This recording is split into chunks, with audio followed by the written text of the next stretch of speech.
जय हिंद। इस वीडियो में हम लोग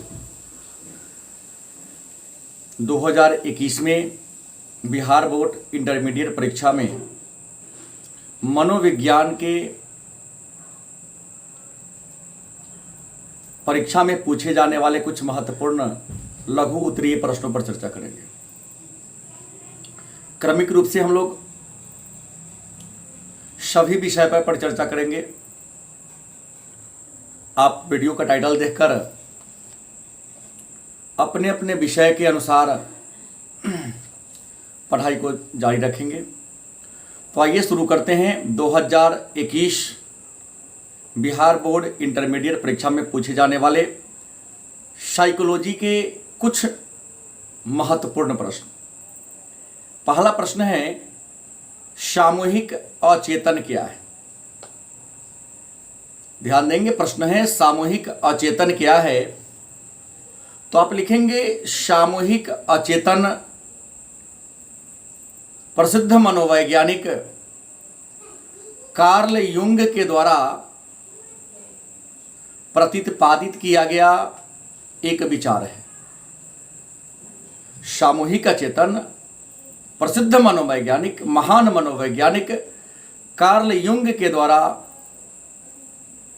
प्रस्तुत किया गया एक विचार है, जिसमें कार्ल युंग ने कहा कि एक व्यक्ति का वह गुण, किसी व्यक्ति का वह गुण जो अपने पूर्वजों से सीखता है, पूर्वजों से प्राप्त करता है, और वह व्यक्ति बिना सोचे, बिना तर्क किए, बिना मनन किए उसको दोहराते रहता है, तो इसे हम क्या कहेंगे?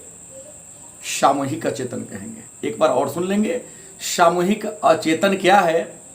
तो आप लिखेंगे सामूहिक अचेतन प्रसिद्ध मनोवैज्ञानिक कार्ल युंग के द्वारा दिया गया एक विचार है, जिसमें कार्ल युंग कहते हैं व्यक्ति का वह गुण जिसमें वह अपने पूर्वजों से यदि किसी परंपरा को सीखता है तो बिना तर्क किए उस परंपरा को दोहराते रहता है, तो उस गुण को हम सामूहिक अचेतन के नाम से जानते हैं। जैसे सूर्य को देवता मानकर जल देना, या पत्थर को भगवान मानकर उन पर जल, दूध चढ़ाना, प्रसाद चढ़ाना। तर्क नहीं है, लेकिन हम लोग करते हैं क्योंकि एक विश्वास है। इसको हम कहेंगे, इसी विश्वास को हम कहेंगे सामूहिक अचेतन। दूसरा है, कुंठा एवं द्वंद्व को प्रतिबल के स्रोत के रूप में वर्णन करें। मतलब कुंठा और द्वंद्व दबाव के कारण के रूप में है, कैसे? तो पहले लिखेंगे कुंठा क्या है, कुंठा की परिभाषा। तो कुंठा की परिभाषा है कि जब किसी व्यक्ति के मार्ग में, या जब किसी व्यक्ति के किसी लक्ष्य को पूरा करने में दूसरा व्यक्ति रुकावट पैदा करता है, विघ्न पैदा करता है, तो इसी विघ्न को हम कुंठा कहते हैं। कुंठा क्या है?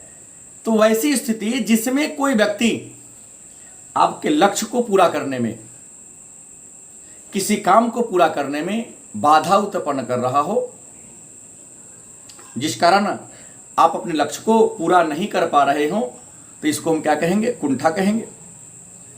इसके विपरीत द्वंद्व क्या है?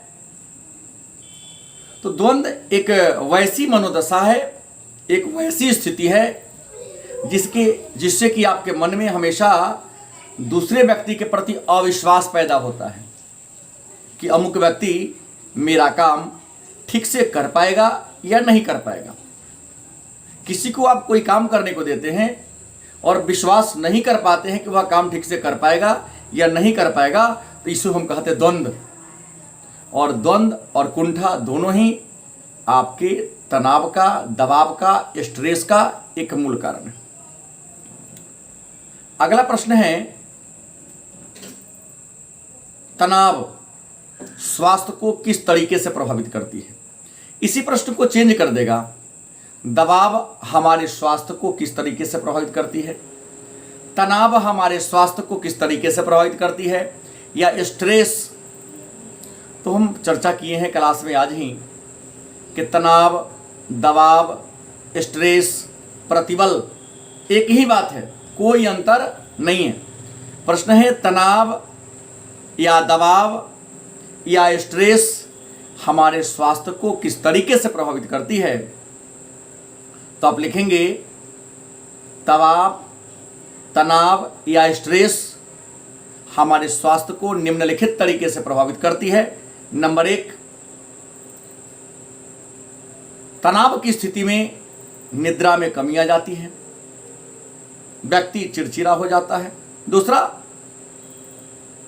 तनाव में व्यक्ति का पाचन तंत्र और नाड़ी तंत्र ठीक ढंग से काम नहीं कर पाता है।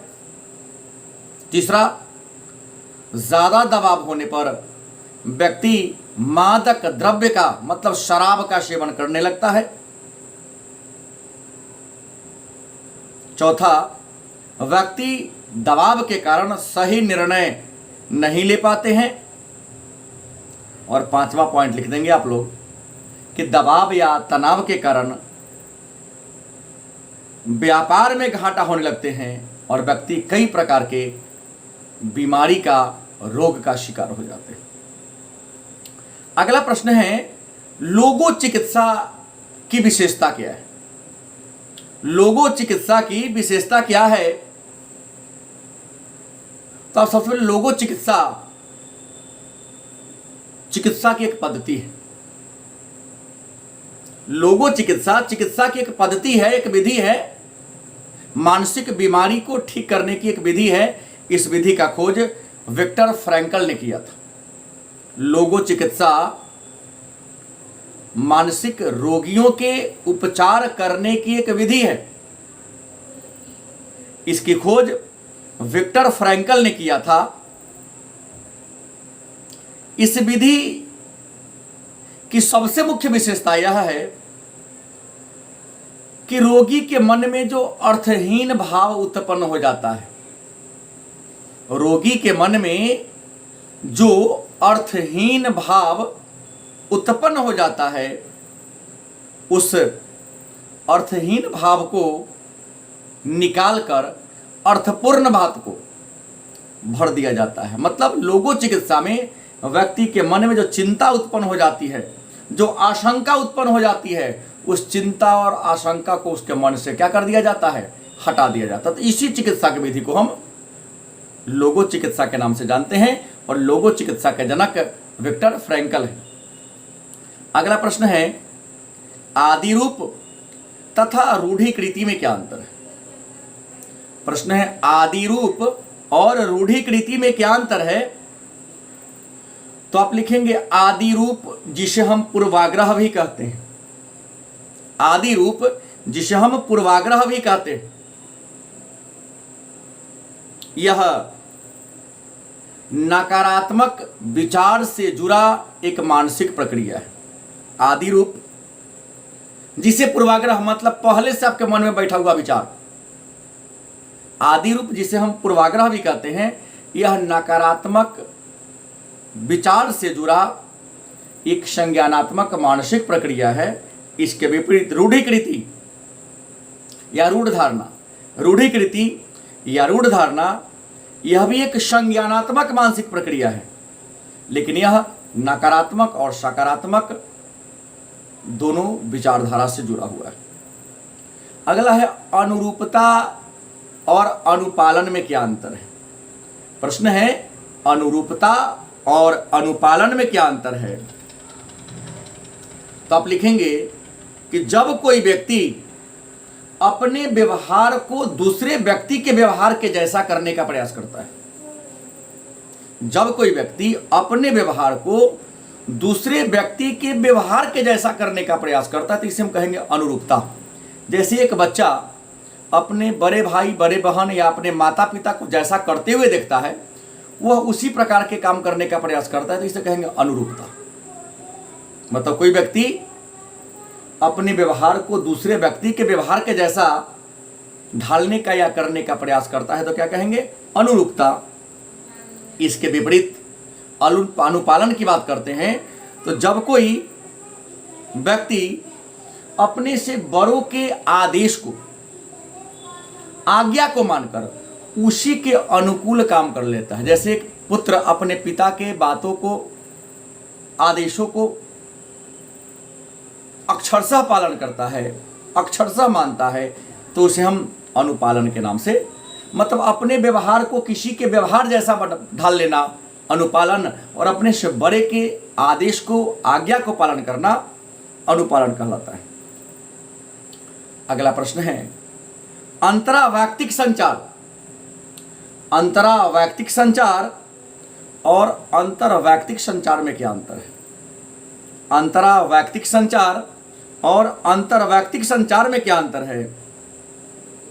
तो आप लिखेंगे कि जब कोई व्यक्ति अपने आप से बात करता है, अपने मन में, जब कोई व्यक्ति अपने बारे में कि मैं भविष्य में क्या करूंगा, हमसे होगा या नहीं होगा, मतलब जब कोई व्यक्ति अपने आप से बात करता है, अपनी योग्यता का मूल्यांकन अपने आप करने लगता है, तो इसे हम कहेंगे अंतरावैयक्तिक संचार। और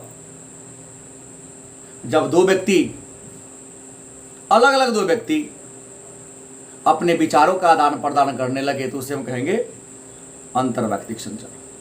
मतलब एक व्यक्ति अपने आप से बात करे, अपने गुणों का मूल्यांकन करने लगे तो उसे हम कहेंगे अंतरावैयक्तिक, अपने अंदर से बात करना। और दो व्यक्ति यदि आपस में विचारों का आदान प्रदान करने लगे तो उसको हम अंतरवैयक्तिक संचार के नाम से जानते हैं। अगला प्रश्न है स्वास्थ्य को परिभाषित करें और शारीरिक तंदुरुस्ती को प्रभावित करने वाले कारकों की व्याख्या करें। प्रश्न है स्वास्थ्य को परिभाषित करें और शारीरिक तंदुरुस्ती को प्रभावित करने वाले कारकों की व्याख्या करें। तो आप लिखेंगे वैसी स्थिति जिसमें व्यक्ति के शरीर में किसी प्रकार का मानसिक विकार न हो। वैसी स्थिति जिसमें कोई व्यक्ति किसी मानसिक रोग से पीड़ित न हो। वैसी स्थिति जिसमें कोई व्यक्ति किसी मानसिक रोग से पीड़ित न हो तो उसे हम स्वस्थ व्यक्ति कहेंगे। और स्वस्थ व्यक्ति की पहचान है कि वो हमेशा प्रसन्नचित्त रहता है, बिना थके, बिना रुके एक निश्चित घंटा तक काम करता है, तो इसे हम अच्छा स्वास्थ्य कहेंगे। अच्छे स्वास्थ्य की परिभाषा, पहचान क्या है? तंदुरुस्ती की पहचान क्या है? तो तंदुरुस्त रहने के लिए, स्वस्थ रहने के लिए जरूरी क्या है?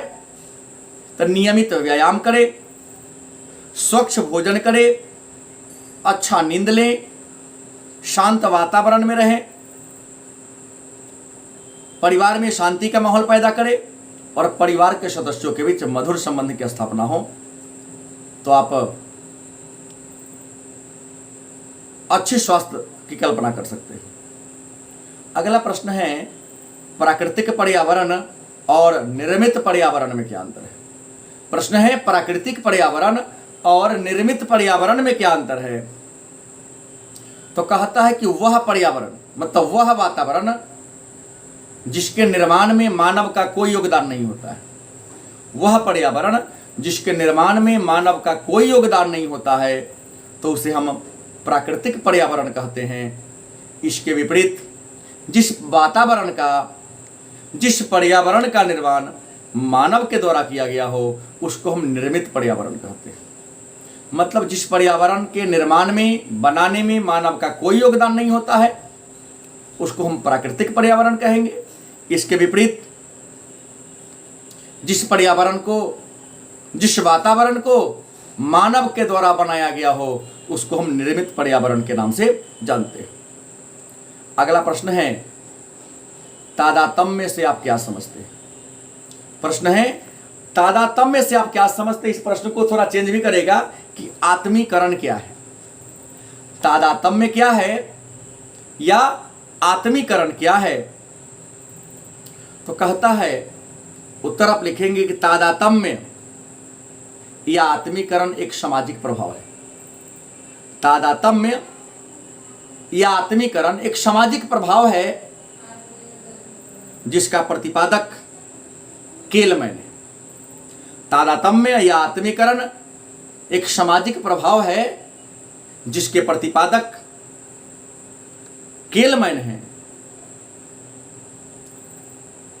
केलमैन ने कहा कि कोई व्यक्ति दूसरी व्यक्ति से बिना डरे, कोई व्यक्ति दूसरे व्यक्ति से बिना डरे, बिना भयभीत हुए उसके सिद्धांतों को स्वेच्छा से अपना मन से स्वीकार कर लेता है।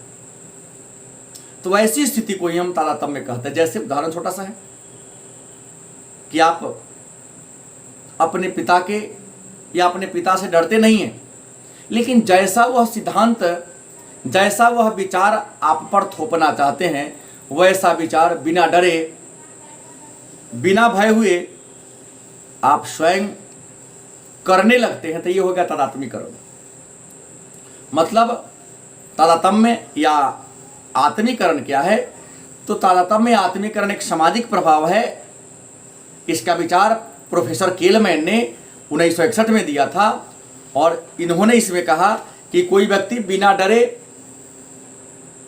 बिना भय के अगर किसी के विचार को, किसी के सिद्धांत को मान लेता है, स्वीकार कर लेता है, तो इसको हम तादात्म्य या आत्मीकरण के नाम से जानते हैं। तो आज के क्लास में इतना ही। पुनः अगले दिन अगले विषय के लघुत्तरीय प्रश्न को लेकर आएंगे। तब तक के लिए धन्यवाद।